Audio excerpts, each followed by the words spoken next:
numbers are way down, even though we have a lot more people in our country that really shouldn't be here, and many of them are stone cold, hard criminals. The president has ordered the National Guard to 5 cities: Los Angeles, Washington, D.C., Portland, Chicago, and Memphis.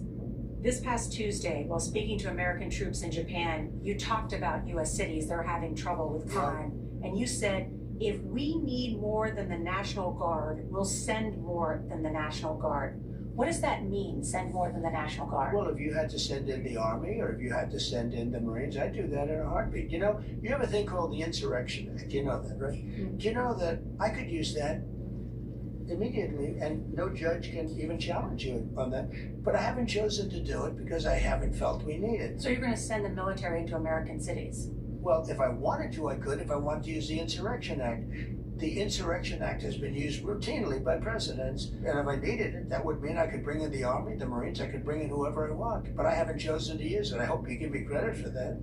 I want to ask you about another matter.